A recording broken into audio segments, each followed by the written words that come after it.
taxi est en colère, c'est que le taxi, c'est une profession qui est très réglementée. Nous sommes des artisans, d'accord? Donc nous payons énormément de charges. Et ces charges, en fait, elles contribuent à quoi? Justement, à nourrir le déficit de la sécurité sociale. Nous, notre économie, elle est circulaire. Déjà, le taxi, on lui a demandé énormément d'efforts. Sur les 10 dernières années, moi, j'ai commencé le taxi en 2000 à Bordeaux. Je vous parle à Bordeaux, parce que les conventions sont différentes en fonction des départements. Quand j'ai commencé le taxi, on était à 10% de remise d'abattement sur les courses. Aujourd'hui, on est à 25%. Ça veut dire que déjà, on est sur un seuil de rentabilité qui est très léger. D'accord? Sauf que nous, ce qu'on cotise sur nos courses, quand on fait une course, eh bien, on va redonner directement à l'URSSAF, on va payer de la TVA sur la course. La TVA sur, ça veut dire que déjà, vous enlevez 25% du montant de la course, 10% de TVA, 5% de télétransmission. Déjà, on est déjà à moins 45%. Et là-dessus, je n'ai pas payé mon gasoil, pas payé l'entretien de ma voiture.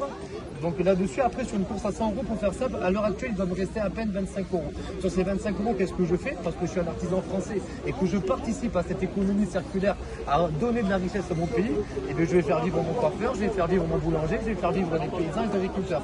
Aujourd'hui, ce que je trouve inadmissible, c'est qu'on va se porter la responsabilité du déficit de la sécurité sociale sur le dos des artisans. Alors que sans nous, taxis aujourd'hui, c'est des millions et des millions d'euros d'URSSAF qui ne seraient pas versés et qui servent à payer justement cette économie circulaire dont fait partie nos prestations sociales. Donc je trouve ça inadmissible aujourd'hui, sachant que le taxi aujourd'hui, il n'en peut plus, il est à bout de souffle. Vous savez, le taxi, hein, on l'a imité avec le VTC, avec Uber et ces multinationales. L'État, lui, par contre, met de la lumière sur ces multinationales. D'accord? On est bien d'accord.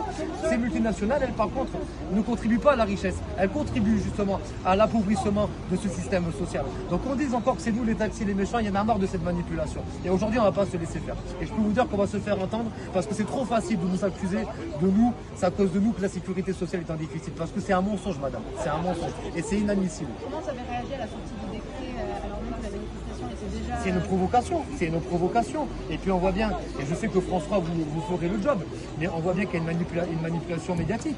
En fait, ils essaient de nous faire passer pour des méchants. Alors que nous, vous savez, c'est des enfants qu'on transporte tous les jours. C'est des pères, des mères, des tantes et des tatis. Ces gens-là, on y est attachés. Ils font partie de notre famille. Ça fait 5, 6, 10, 15 ans qu'on les suit dans leurs soins. Ces gens-là, on veut les abandonner. Ces gens-là, ils font partie de ma famille. Moi, j'ai participé à des obsèques, vous savez, combien de clients, combien de fois j'ai pleuré pour mes clients parce qu'ils sont partis, parce qu'il y a un vrai lien. Le taxi, il y a un vrai sas de décompression pour nos clients. C'est important, d'accord? On transporte des gens malades, on ne transporte pas du bétail, nous, d'accord? Et le taxi est très attaché à sa clientèle. Aujourd'hui, les abandonner dans des applications ubériser le médical, c'est une honte. C'est une honte. On ne joue pas avec la maladie, on ne joue pas avec la santé des patients. C'est inadmissible. Et je peux vous dire qu'aujourd'hui, ce qui va se passer, avec préavis ou pas préavis, mais les taxis sont déterminés. Parce que avec leur nouvelle convention, au mois d'octobre, c'est 40 000 sociétés qui vont fermer et c'est 40 000 sociétés qui payent des cotisations qui font vivre l'économie française, qui la feront plus vivre. Et c'est à cause des gens comme ça, parce que c'est facile hein, de donner l'argent à des laboratoires étrangers, etc.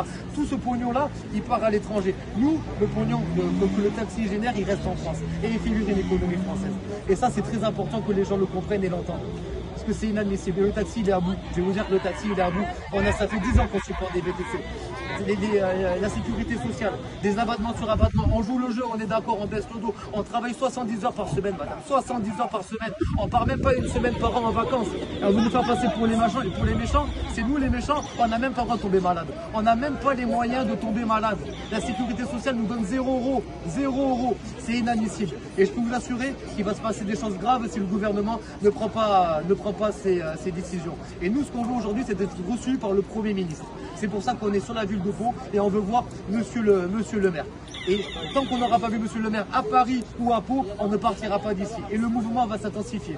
Voilà. Et s'il faut mettre à feu la ville, on mettra à feu la ville. Parce qu'on va tous mourir de toute façon. Est-ce que je peux prendre prénom, nom et votre fonction? Alors mon prénom, c'est Rémi de chez Elite Taxi Bordeaux. Et votre nom? Mon nom, c'est Rémi. Rémi. Voilà. D'accord. Exactement. Ma fonction, c'est je suis on va dire un pseudo-fédérateur. J'essaye de tirer les collègues sur la bonne voie parce que tout le monde pleure, tout le monde est en grande souffrance et c'est pas normal. Vous savez, il y a des gens qui se suicident dans notre profession. Il y a des gens qui se suicident et j'espère vraiment que vous allez rediffuser l'intégralité de ce reportage. Je compte sur vous parce que c'est un devoir de citoyen aujourd'hui d'arrêter de mépriser tout l'artisanat, les paysans, etc. Ces gens-là font vivre la France. Ça, c'est la richesse de la France. Les multinationales, les Uber, les Bolt, etc. contribuent à notre appauvrissement. On ne pourra pas